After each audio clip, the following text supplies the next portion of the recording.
Bonjour tout le monde, ça me fait plaisir d'être ici. Moi je m'appelle Alexis, j'ai 28 ans, je suis une personne non binaire queer, j'utilise les pronoms il et il de ZLE avec des accords neutres.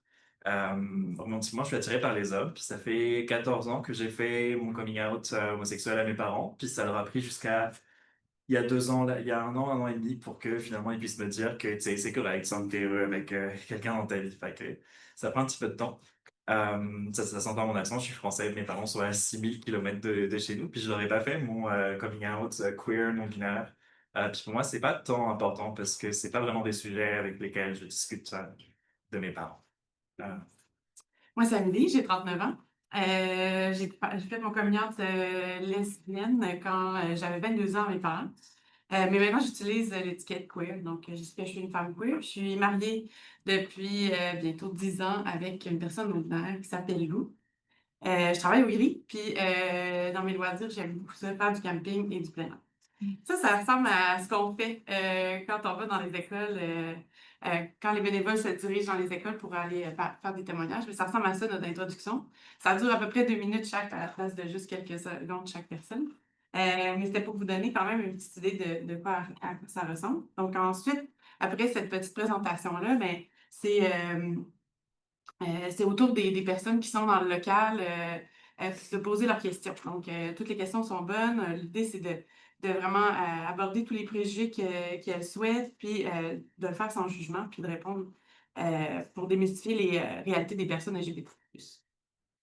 Donc, ben, c'est vraiment le fun. Merci beaucoup à la chaire de nous accueillir aujourd'hui pour qu'on parle de nos données.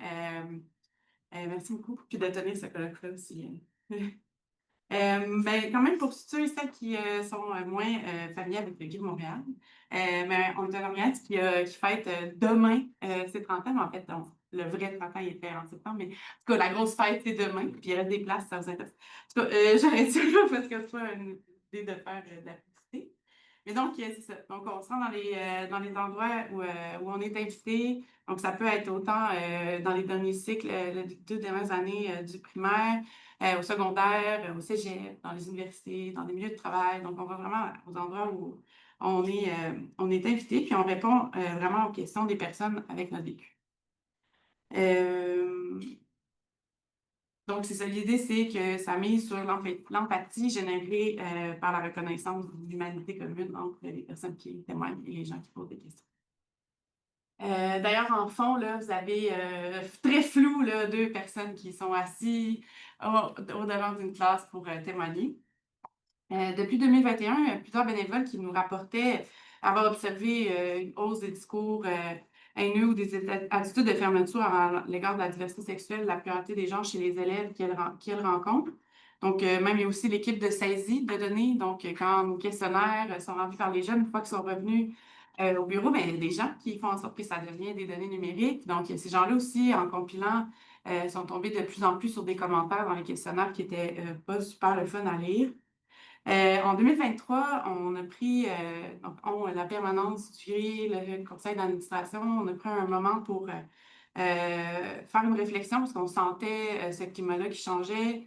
On a pris le temps un peu de regarder quand même nos données, mais sans faire une analyse super approfondie. On voulait voir quand même est-ce qu'on le voyait aussi dans le questionnaire. Puis on a pris le temps, c'est ça, de réfléchir à ça, puis mais il fallait qu'on prenne plus, puis qu'on réussisse à voir ce qui se passe. Donc, on a commencé le projet de recherche comprendre et compris les impacts de la polarisation des discours relatifs à la diversité sexuelle et de genre sur les milieux scolaires québécois et les élèves.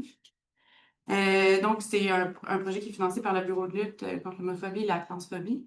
Ça nous permet, en fait, d'avoir l'impression de nos bénévoles, de voir si les impressions de nos bénévoles, la permanence du conseil d'administration, s'il y avait réellement des échos dans nos avis.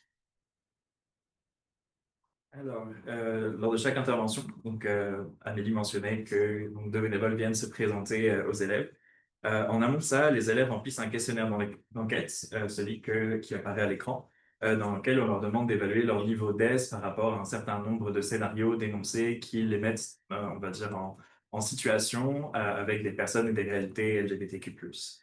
Euh, Par exemple, ça peut être j'apprends que mon frère est gay, ou j'apprends que mon meilleur ami s'identifie comme étant ni homme ni femme. L'objectif, c'est de les amener à se projeter dans des scénarios qui sont concrets, qui sont réalistes et qui sont susceptibles de leur parler. euh, dans lesquels elles seraient amenées à côtoyer des personnes non hétéros et ou non cisgenres et d'interroger ce que ça génère chez elles comme sentiment d'aise ou de malaise.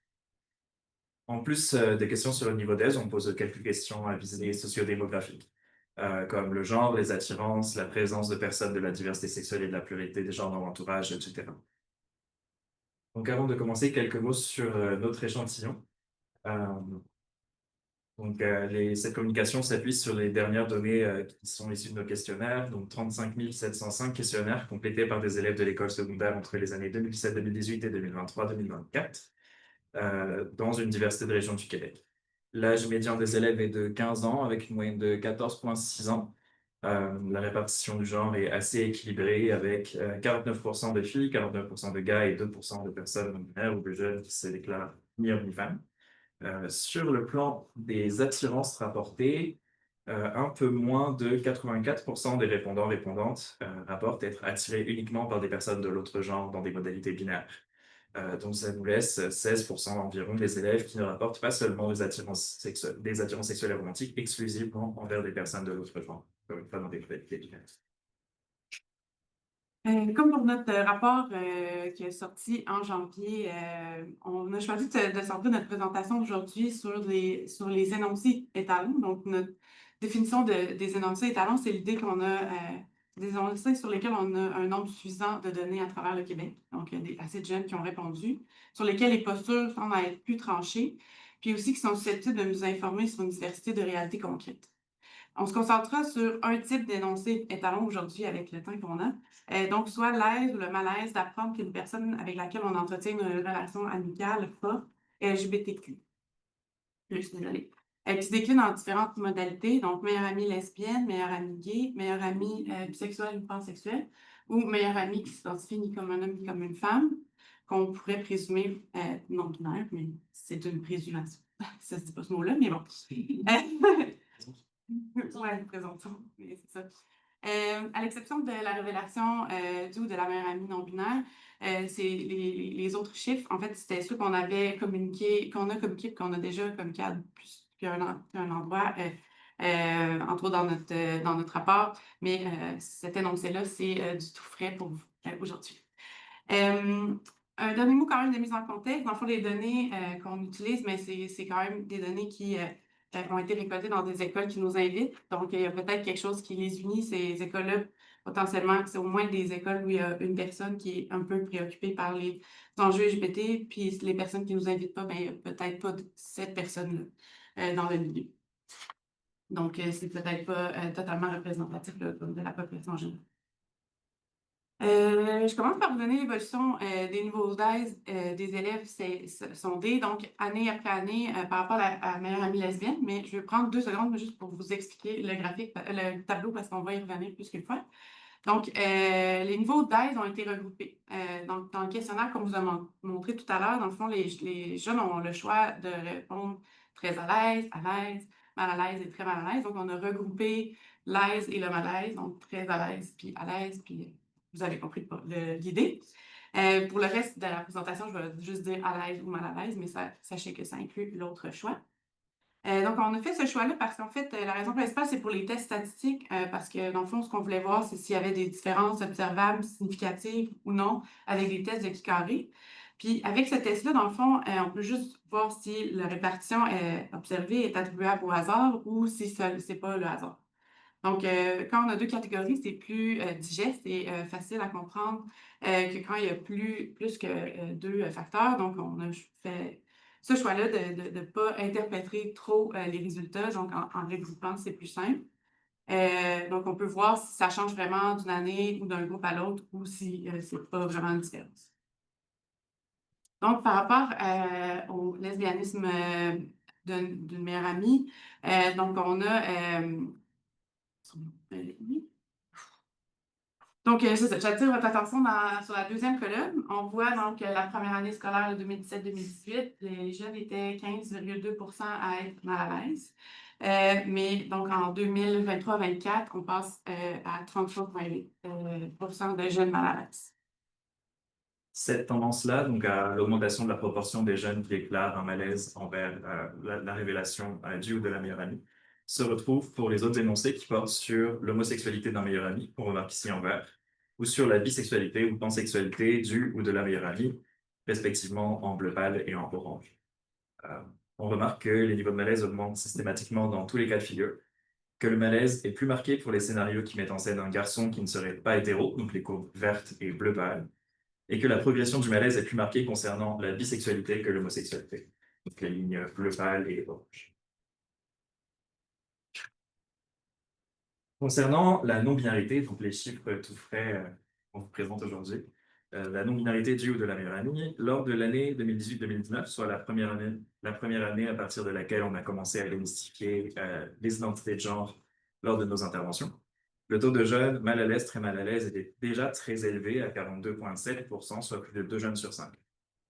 En 2019, 2020 et 2021-2022, ce taux s'améliore légèrement. On passe à un ratio de 1 jeune sur 3, 1 jeune sur 3 qui déclare être mal à l'aise ou très mal à l'aise avec cette révélation. Les 2 années suivantes affichent cependant une hausse consécutive significative des jeunes mal à l'aise et très mal à l'aise jusqu'à atteindre une proportion de 3 jeunes sur 5 dans la dernière année.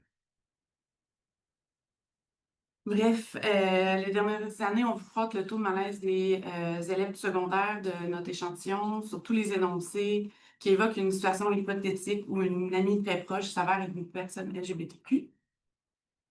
Parmi les hypothèses qu'on a, en fait, qui nous permettent de rendre compte de ce déclin dans les sentiments d'aide des jeunes, mais on pense entre autres à la structure des réseaux sociaux qui exacerbe la présence de chambres d'écho, qui divise les communautés et qui coupe une partie des jeunes de représentation authentique et positive des réalités LGBTQ+.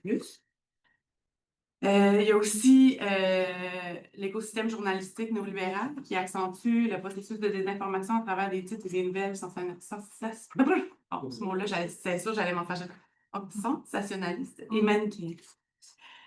L'affaire aussi, mais c'est que c'est pas juste les jeunes, en fait, où il y a un recul. En fait, en 2024, le secrétariat à la corruption féminine a sorti un rapport qui montrait un déclin similaire sur la même période chez les adultes, donc des 18 ans et plus, en soulignant quand même qu'en début du climat actuel, les jeunes étaient plus ouverts que leurs aînés.